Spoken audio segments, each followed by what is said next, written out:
তখন আমার দেখাইল রাজন যে লকআপের ভিতরে আছে, আপনি টাকা পয়সা দিয়ে সারাই নিয়ে যায়। যাদের সামনে আমার 22 তারিখ গুলি করে আমার সাক্ষী, রোজার দিন ছিল, সবাই সেই খাওয়ার প্রস্তুতি নিতেছিল। তখন আমার আরেকজন গাড়ি করিতেছে, টাকা পয়সা কিছু বাউ করেন গা, বাউ করে আসা রাজন বয়ে যায় 10 লাখ টাকা লাগে।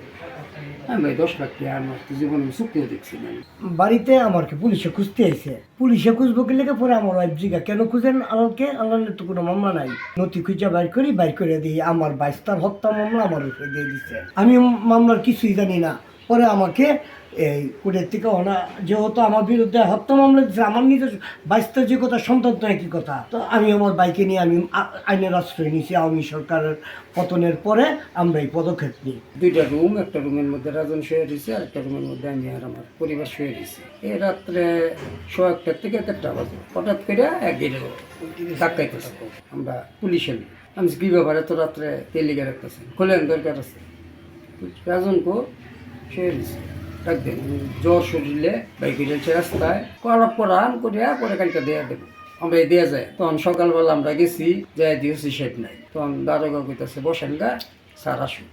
এই 12টার দিকে ডিবেছি, হাসি আসছে। আসার পরে আমি কইলাম যে ভাই রাজন রে কইলেন রাত্রে ছেড়ে দিবেন, রাজন রে আপনি আটকে রাখছেন ঘটনা কি, একটু পরে আসেন, আমি একটু কাজ সাইডে পরে আপনাকে বলবেন। তখন আমার আরেকজন দারোগা কইতেছে টাকা পয়সা কিছু বাউ করেন গা, বাউ করে আসা রাজন রে বয়ে যায় 10 লাখ টাকা লাগে।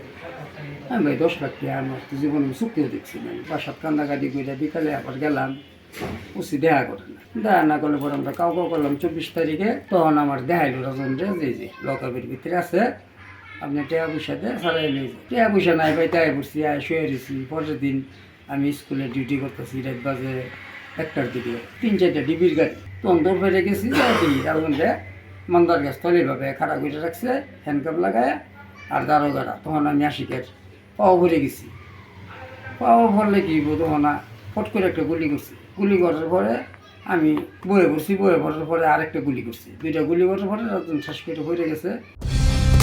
কালার এক্সপার্ট, জর্জ স্যাপ এবং মাইল্ড অন হ্যান্ডস টেকনোলজি সমৃদ্ধ অরিক্স ক্রিস্টাল ওয়াশ আপনার লন্ড্রি এক্সপার্ট। এটা 25 তারিখ রাত্রে ঘটনা ঘটাইছি, আমার সামনে ঘটনা। আমি আমার ডিমেন্স পার্টি ডেকে লয়ে গেছে, আমি জানি না এটা কতদিন পরে যে তারা মামলা করছে, কি ম্যান করছে আমরা জানি না, তো কিচ্ছুই জানি না। কি হঠাৎ করে শুনি কয়দিন আগে যে তাই আমার ছোট ভাইয়ের বিরুদ্ধে তারা একটা মামলা করছে। মামলায় কি অভিযোগ কি ছিল?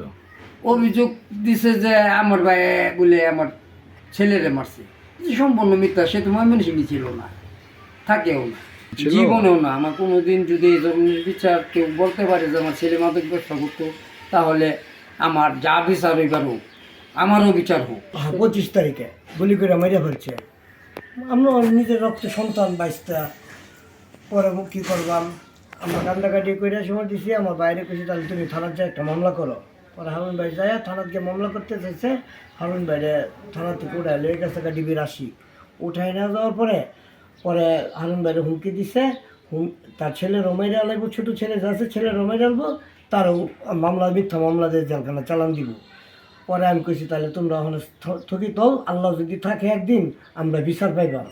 বাড়িতে আমাকে পুলিশে খুঁজতে আইছে, পুলিশে খুঁজবো কি লেগে পরে আমার ওয়াইফ জিগা কেন খুঁজেন আমাকে, আল্লাহর তো কোনো মামলা নাই। নথি খুঁজা বাইর করে দিই, আমার 22 তার হত্যা মামলা আমার উপরে দিয়ে দিচ্ছে। যাদের সামনে আমার 22 তারিখ গুলি করে আমার সাক্ষী, রোজার দিন ছিল, সবাই সেই খাওয়ার প্রস্তুতি নিতেছিল। আমি মামলার কিছুই জানি না। পরে আমাকে এই কোর্টের থেকে যেহেতু আমার বিরুদ্ধে হত্যা মামলা দিচ্ছে, আমার নিজের 22 যে কথা সন্তান তো একই কথা। তো আমি আমার বাইকে নিয়ে আমি আইনের আশ্রয় নিয়েছি। আওয়ামী সরকারের পতনের পরে আমরা এই পদক্ষেপ নিই। রাজন আমার 22 খুব সৎ ছিল ছেলে, খুব ভালো। হ্যাঁ, কিন্তু আপনার ময়মনসিংহে ছিলেন না? না, ময়মনসিংহে ছিলাম না। আমার ভাই আমাকে জানাইছে যে রাজনে মেরে ফেলছে। আমি ঢাকা ছিলাম আমার ব্যবসার কাজে। আমি ঢাকা থেকে শুনি আমার ভাই আমাকে ফোন দিছে যে রাজনে করস পায়ের 80কে মেরে ফেলছে। এরপরেও আমি এই মিথ্যা মামলায় আমাকে জানাই দিচ্ছি।